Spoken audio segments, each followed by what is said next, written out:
Hello, my friends. Hello. I am going to be talking about my friend Shawn D. Standfast, who passed away apparently last Wednesday. He was a good friend. He's one of the many friends that I met on BookTube. He was on BookTube for years, and he was on before I was on. And I used to watch his videos before I started. And in fact, he's one of the people that inspired me to create a channel of my own and do the whole BookTube thing. And over time, after I started a channel, we became friends. And, we would talk over Voxer, We had many Voxer conversations. And he was a great guy. This morning, I was at the manor, about 100 miles away from where I am now. And I was just about to film a video. Roger was there. Recently it was my birthday, and so I was going to talk about some birthday presents that I got, and I still have a present that I haven't unwrapped that I was going to unwrap at the video. Everything was ready. I was properly dressed, unlike now. And I had my phone, and I looked at my phone, and a message came up. It wasn't a message. It was an alert or whatever it is. And it was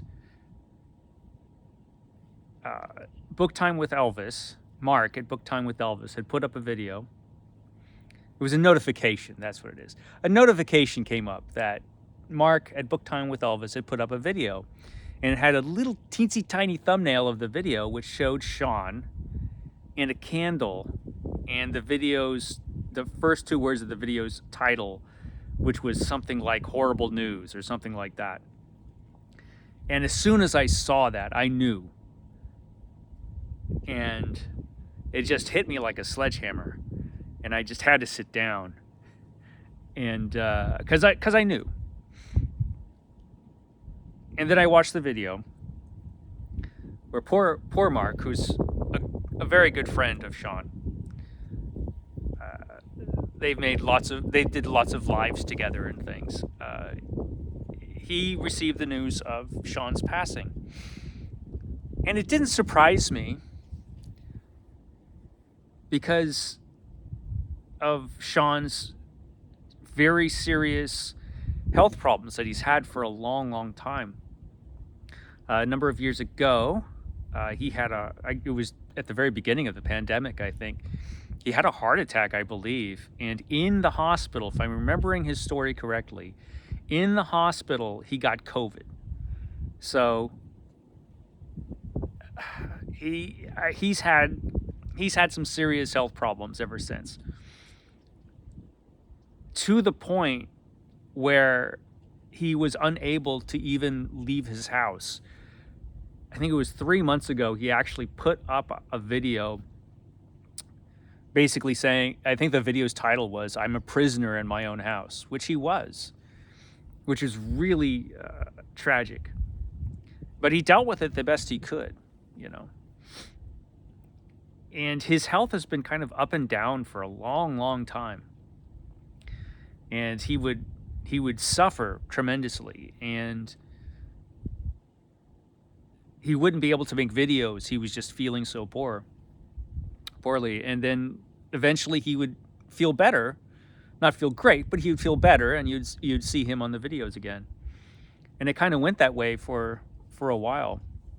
But his channel was great. He was very, very interested in science fiction. That was his main interest, although he had a lot of interest as far as reading was concerned. He was a great champion of the writer Clifford D. Simak.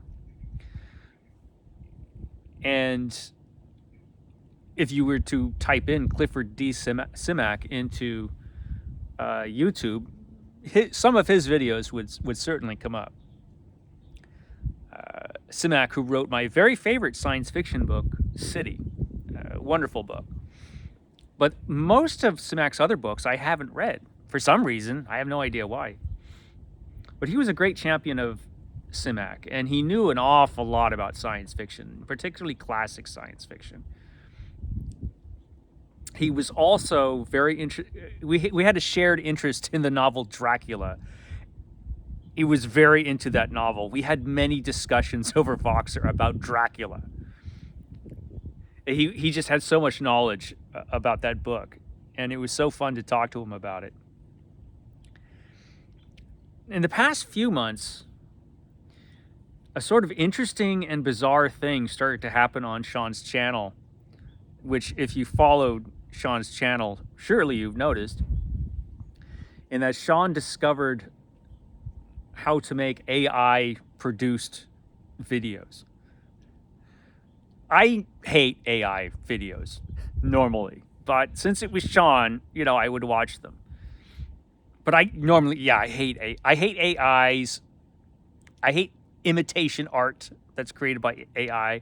I hate AI imitation music. I hate all that stuff.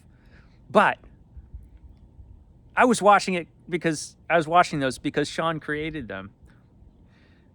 And it was interesting because suddenly Shawn would he started off with shorts, these AI generated shorts, and then he started making regular videos.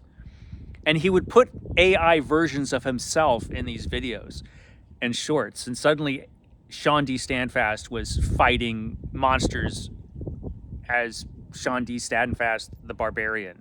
And he was fighting mummies.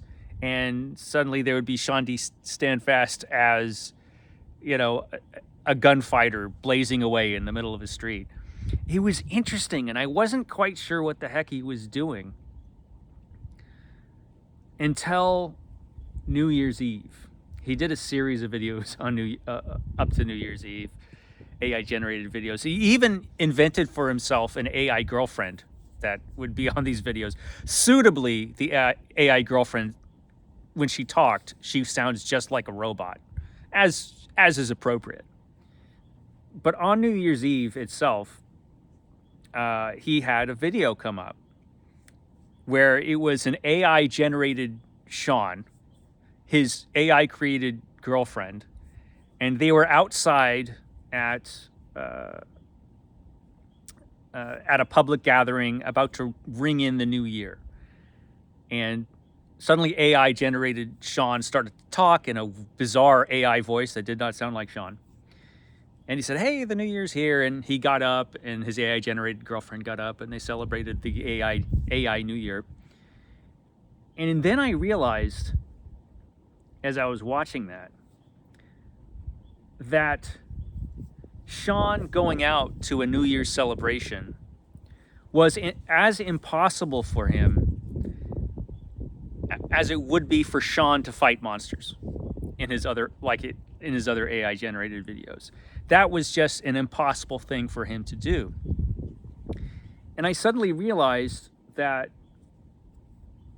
these videos that he was creating were a way for him to escape from the prison that was his home. He could not leave his home without getting, physically exhausted after just a few steps. But he can escape in this way.